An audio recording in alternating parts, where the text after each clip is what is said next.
dia 25 de maio de 1977, chegava aos cinemas americanos o filme que mudaria radicalmente os rumos da indústria de Hollywood.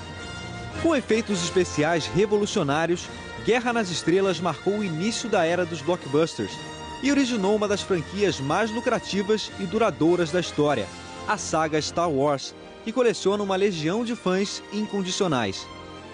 É o caso do Eduardo, que antes mesmo da estreia aqui no Brasil, em 78, já tinha devorado revistas importadas sobre o filme. Ele ainda se emociona com as lembranças do que viu no cinema logo depois da abertura clássica. E de repente você está em órbita de um planeta, onde você vê os satélites desse planeta, uma pequena nave passa levando bala e pela primeira vez você entende o tamanho de uma nave. Ela fica passando por 2, 3 segundos na tela e você olha aquilo dizendo...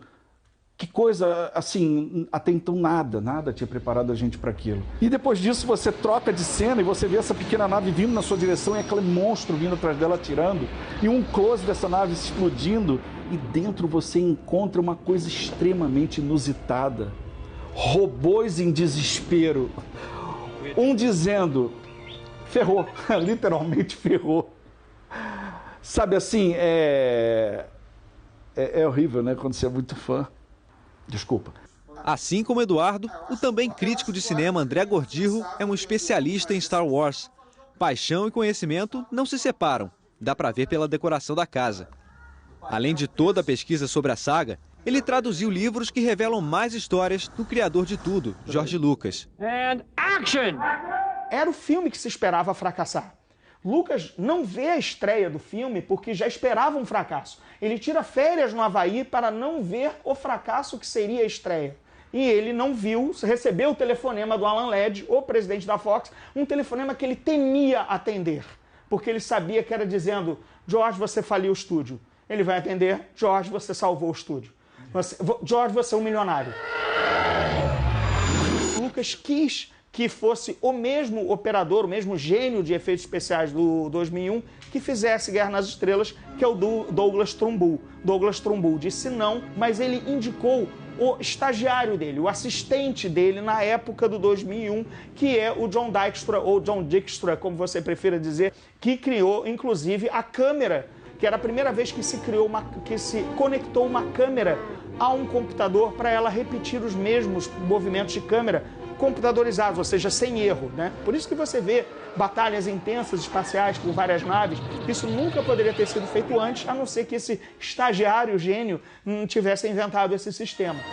Outro gênio indispensável na saga é John Williams. Um dos 5 Oscars do maestro veio por conta da trilha sonora que abrilhantou o espírito de aventura e emoção em Guerra nas Estrelas.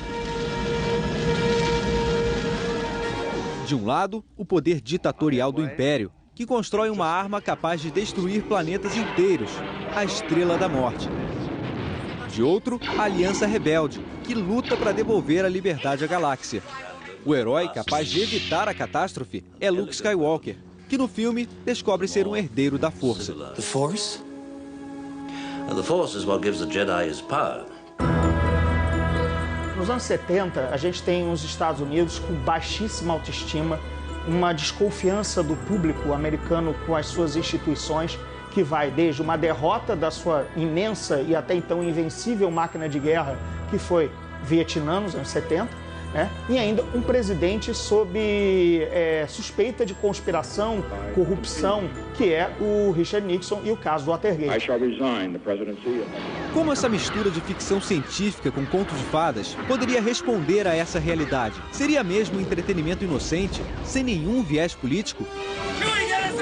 Claro que ele era anti-governo, anti a máquina de guerra. Ele criou uma bola no espaço que destrói planetas. Vamos nos rebelar contra a opressão tirânica dessa máquina de guerra que é o Império, que na verdade é a máquina de guerra americana. As referências a fatos históricos são sutis, como no duelo final, totalmente inspirado nos combates aéreos da Segunda Guerra.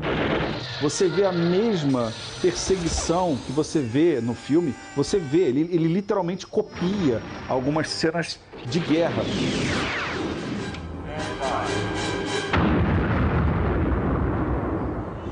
sucesso improvável deu fôlego a novos filmes, com orçamentos maiores e grandes surpresas. I am your father. E a partir dali, toda vira o grande folhetim, que é a grande sacada de Star Wars. Cinelândia, centro do Rio de Janeiro. Mas o que Darth Vader veio fazer no Brasil? Trata-se de uma reunião do Conselho Jedi, uma associação de fãs da saga que está completando 20 anos. Entre os que se fantasiam, personagens conhecidos e outros que só foram apresentados na virada do século. Quem acompanhou o nascimento da saga certamente teve a impressão de que Luke Skywalker era o centro da história, num duelo entre o bem e o mal. Mas uma virada nos filmes seguintes mostrou que, na verdade, Darth Vader era o protagonista de George Lucas. Isso porque depois de 16 anos sem nenhum filme, George Lucas decidiu retomar a trama em mais 3 produções, que resgataram a infância e a adolescência de Anakin Skywalker e revelaram a conversão do Jedi ao lado sombrio da Força, em A Vingança dos Sith.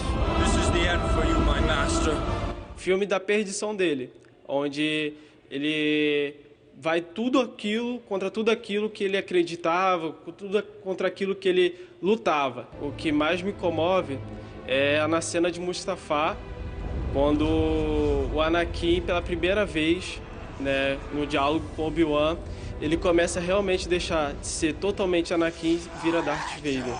Quando ele já está queimando e fica com os olhos já de Sith e começa a olhar com ódio para o Obi-Wan.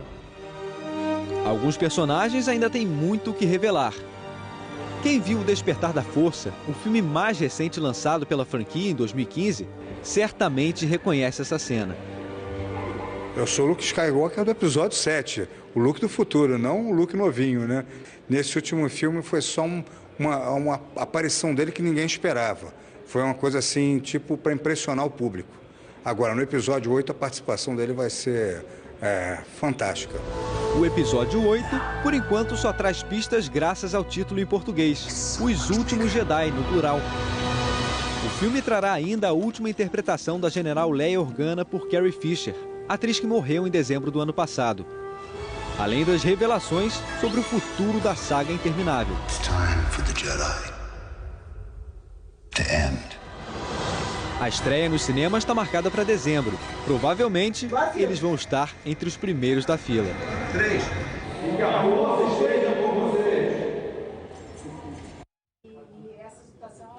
Muito legal. E olha só, o pessoal do Conselho Jedi do Rio, que você viu aí na reportagem, eles também organizam a JediCon, que é uma convenção nacional de fãs de Star Wars. Este ano o evento vai ser nos dias 8 e 9 de julho, na Barra da Tijuca, que fica na zona oeste do Rio de Janeiro, e vai ter várias atrações.